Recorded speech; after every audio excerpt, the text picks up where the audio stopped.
नाज मीडिया उर्दू में आपका खैर मकदम है।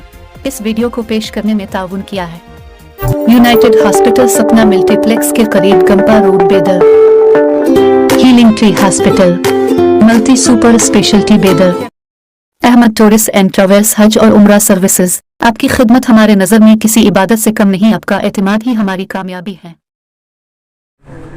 मैं ज़ीशान SIO कर्नाटका का स्टेट प्रेसिडेंट। आज हम लोग बिदर में स्टूडेंट मैनिफेस्टो को रिलीज़ करने के लिए जमा हुए हैं। इस प्रेस कॉन्फ्रेंस का मकसद ये है कि स्टूडेंट मैनिफेस्टो को रिलीज़ किया जाए और इसके अंदर जो चीज़ें बताई गई हैं उसको लोगों तक पहुंचाया जाए। तो इसके अंदर बुनियादी तौर पर हम लोग कुछ पॉइंट्स पे हम लोग बात कर रहे हैं। इस पे एक चीज़ ये है कि जब कभी भी चुनाव आते हैं, जब कभी भी इलेक्शंस आते हैं, तो हमारे बीच जो है वो स्टूडेंट्स के तलबा के जो मसले हैं वो गुफ्तगू पे नहीं आते हैं, वो उस पर गुफ्तगू नहीं होती है।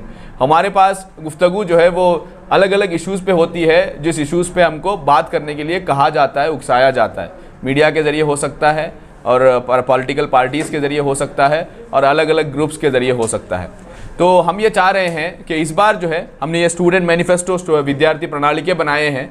इस विद्यार्थी प्रणाली के ज़रिए हम ये बोल रहे हैं कि ये जो चुनाव है इसमें स्टूडेंट्स की डिमांड क्या होनी चाहिए, इस कर्नाटक के तलबा क्या चाहते हैं और यहाँ के डिमांड्स मुद्दे क्या हैं, क्यों जो है शिक्षा और तालीम जो है वो चुनाव का मुद्दा नहीं बनता है। वो ये हम इसमें कुछ सवालात भी खड़े किए हैं और इसमें हमने डिमांड्स भी दिए हैं कि हमने ये कहा है कि ये हमारे कुछ डिमांड्स हैं, आप इसको जो है सारे पॉलिटिकल पार्टीज़ के लीडर्स को मिलकर हम ये दे रहे हैं। यानी यहाँ तक कि MLA एस्पिरेंट्स भी जो हैं उनको भी हम मिल के दे रहे हैं कि आपका जो लोकल मैनिफेस्टो बनता है उसमें ये चीज़ों शामिल कीजिए। इसमें एक चीज़ बुनियादी तौर पर यह है कि यहाँ के जो निचले तबक़ात का जो एजुकेशन है वो सरकारी स्कूलों में होता है।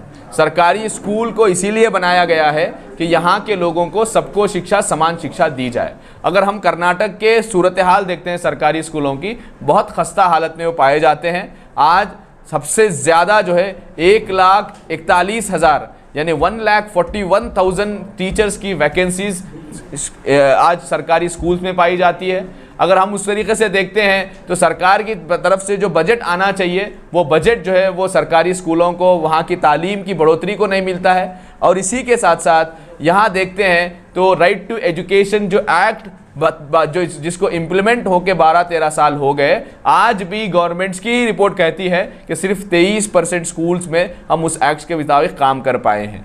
तो यहाँ क्यों ऐसे नहीं होता है, क्यों ऐसी पॉलिसियाँ तो बन जाती हैं लेकिन इम्प्लीमेंटेशन लेवल में जब आता है तो ये क्यों नहीं होता है। हम सरकारी स्कूल्स की बढ़ोतरी की बात इसीलिए कर रहे हैं कि क्योंकि इस देश का निचला तबका जो है वो इन स्कूलों में पढ़ता है, इस देश का गरीब तबका जो है वो इन स्कूलों में पढ़ता है। जब हम सबका साथ सबका विकास की बात कर रहे हैं तो इनके एजुकेशन की बात करनी पड़ेगी। ये तालीम, ये मैनिफेस्टो में हमने ये कहा है कि जो भी आप जब विद्यार्थियों के पास, आप जब इन गरीब लोगों के पास वोट मांगने के लिए जा रहे हैं तो आप अपने मैनिफेस्टो में ये चीज़ ऐड कीजिए कि हम आपके बच्चे को जो है मुफ्त में तालीम देंगे, हम आपके बच्चे को जो है सही तालीम देंगे। आज कितनी फ़ीस जो है आज सरकारी स्कूल अच्छे नहीं होने की वजह से कितने लोगों को जो है फ़ीस को जो है कहाँ से जुटा कर देना पड़ता है। वो हम ये मसले की बुनियाद ये है कि जिस देश में, जिस समाजवाद देश में जिस तालीम को आम करके सबको समान अच्छी तालीम, क्वालिटी एजुकेशन देना चाहिए था, आज वो लोग नहीं देने की वजह से जो है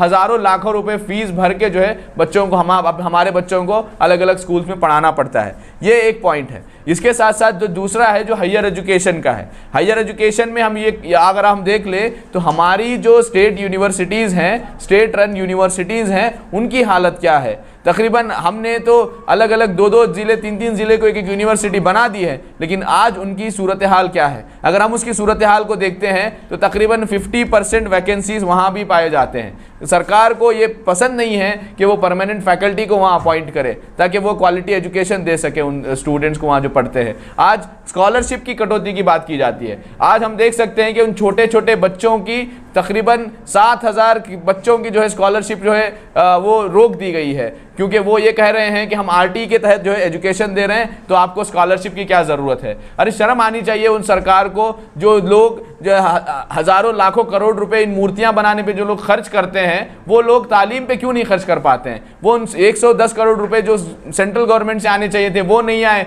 और ये लोग कह रहे हैं कि जो माइनॉरिटी स्टूडेंट्स की जो स्कॉलरशिप थी वो नहीं देंगे। स्कॉलरशिप वो बच्चों का हक है, 1,000 रुपए 1,500 रुपए बच्चों का हक छीन के कौन सी सरकार जो है वो सत्ता में रह पाएगी। तो ये हमको सवाल करना पड़ेगा कि जो बच्चे उन 1,000 रुपए 1,500 रुपए में अपने बैग लेते थे, बुक्स लेते थे, जो बची कुछ जो फीस थी वो फीस भरते थे, आज उनको जो है वो उन बच्चों से उनकी स्कॉलरशिप, उनका हक छीना गया है। अब ये हम ये कह रहे हैं कि जो भी पार्टी पावर में आए, अगर आप तलबा के वोट चाहते हैं, आप स्टूडेंट्स के वोट चाहते हैं, तो आप इन स्कॉलरशिप को एक्नॉलेज कीजिए। आज सर जो स्टेट यूनिवर्सिटीज़ में जो फेलोशिप मिलती थी जो पीएचडी करने वाले स्टूडेंट्स को, 25,000 से काट कर उसको 8,000 पे लाके खड़ा कर दिया गया है। जो फंड्स आते थे रिसर्च के लिए, उन सारे फंड्स को रोका गया है, और बड़े थाट के साथ ये सरकार ये कहती है कि हम नेशनल एजुकेशन पॉलिसी लाए हैं, इसके अंडर जो है हम फॉरेन यूनिवर्सिटीज लाएंगे। अरे लानत है उन फॉरेन यूनिवर्सिटीज पर जहां आप ये कहेंगे कि लाखों करोड़ों रुपए फीस देकर कौन से बच्चे वहां पढ़ पाएंगे। अगेन शिक्षा जो है जिनके पास पैसा है उनका हक बन जाएगा, लेकिन सबको जो है वो जो शिक्षा मिलनी चाहिए थी वो शिक्षा नहीं मिलेगी। अगर हम ये चाहते हैं कि सबको शिक्षा मिले, जो यहाँ के हर तलबा को शिक्षा, तालिब इल्म जो है वो तालीम याफ्ता हो, सबका साथ सबका विकास हो, तो यहाँ के स्टेट यूनिवर्सिटीज़ को स्ट्रेंथन करना होगा।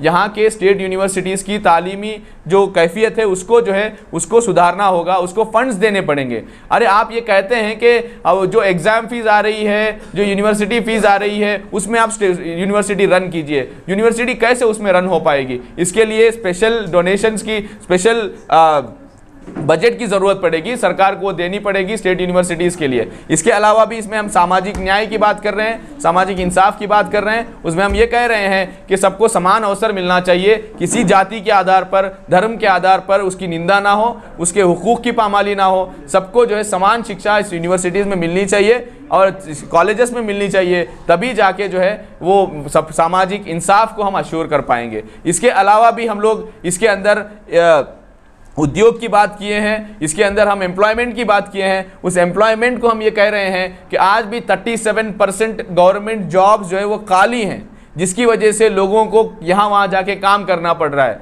जहाँ हम कहते हैं कि हिंदुस्तान एक जो है वो नौजवान मुल्क है, दुनिया का हर 5वां आदमी जो है वो नौजवान, वो हिंदुस्तानी, हर 5वां नौजवान जो है वो हिंदुस्तानी, हम ये कह रहे हैं। तो जब यहाँ के नौजवानों की बात आती है तो ये ऐसे क्यों होता है कि यहाँ जो है इतने सारे अनएम्प्लॉयमेंट इतना ज़्यादा ये है। अब बीदर जैसे शहर में कितने लोगों को जो है यहाँ से हैदराबाद जाकर, पुणे जाकर, बेंगलोर जाकर काम करना पड़ता है। यहाँ का अगर हम देखते हैं तो इसमें हमने उन स्टूडेंट्स की भी बात की है जो लेबर क्लास है, जो बेंगलोर जाके, पुणे जाके जो काम करता है, जो अपने बच्चों को लेके जाता है वहाँ, तो उनके बच्चों की तालीम का क्या होगा? वो वापस लेबर ही बनेंगे या फिर वो भी जो है इस समाज की मेन स्ट्रीम में, मुख्य वाहिनी में आके काम करेंगे? तो ये एक पूरा जो सेटअप है, पूरा जो वो ये जो प्राइवेट एजुकेशन सिस्टम को जो स्ट्रेंथनिंग करेगा उसको लोग वोट दें, उसकी बात करें, ये चुनावी मुद्दा बने, ना कि कोई धर्म की राजनीति,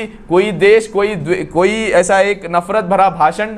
मसला ये है कि कोई एक नफरत भरा भाषण दे देता है तो रिएक्शन उसी पे शुरू हो जाता है, उसी पे बात होनी शुरू होती है, पूरी राजनीति उसी पे खेली जाती है। अरे ये हमारे बुनियादी मसले हैं, इसके ऊपर हम लोगों को बात करना है। आपके मोहल्ले में कोई भी आपसे वोट मांगने आए तो आप उनसे पूछिए कि आपके हमारे एरिया के सरकारी स्कूल की हालत ऐसी क्यों है, वहाँ क्यों एक ही शिक्षक है। आज भी कर्नाटक में 2024 ऐसे स्कूल हैं जहाँ शिक्षक ही नहीं है, गवर्नमेंट स्कूल। उनके बच्चों का वहाँ के क्या होगा? कल्याण कर्नाटक तो इस प्रदेश को सरकार ने नाम रख दिया है, लेकिन यहाँ का कल्याण कब होगा? कल्याण उस वक्त होगा जब आप खुसूसी तवज्जो देंगे इस पूरे एरिया पर। कल्याण तब होगा तब आप यहाँ टीचर्स का रिक्रूटमेंट करेंगे, तब आप यहाँ शिक्षा को अश्योर कराएंगे, जब जाके जो है इस पूरे प्रदेश का जो है वो कल्याण हो सकता है। तो एसआईओ यही चाह रही है कि इस मैनिफेस्टो को हम सारे पॉलिटिकल पार्टीज के लीडर्स को दे रहे हैं, सारे पॉलिटिकल पार्टीज को जाकर हम लोग मिल रहे हैं, उनके जो मैनिफेस्टो कमेटी के चेयरमैन हैं उनको भी दे रहे हैं कि ये स्टूडेंट्स के डिमांड हैं, इन स्टूडेंट्स के डिमांड को आप फुलफिल कीजिए तो तब जाके स्टूडेंट्स आपको वोट देंगे। इसके जरिए हम स्टूडेंट्स को भी स्टूडेंट्स को भी मुखातिब होते हम ये कह रहे हैं कि आप जो है इस बुनियाद पर अपनी स्कॉलरशिप को किस तरीके से काटा जा रहा है, अपने जो है शिक्षा को किस तरीके से नहीं मिल रही है, तो इस बुनियाद पर जो है आप अपने वोट को मांगे, ना कि किसी भी तरीके से पैसों पे या फिर किसी भी जाति पे धर्म पे वोट ना दें, बल्कि डेवलपमेंट पे और उसके बाद ये स्टूडेंट्स के जो डिमांड्स हैं उस पर वोट दें, हम ये कहना चाह रहे हैं। शुक्रिया।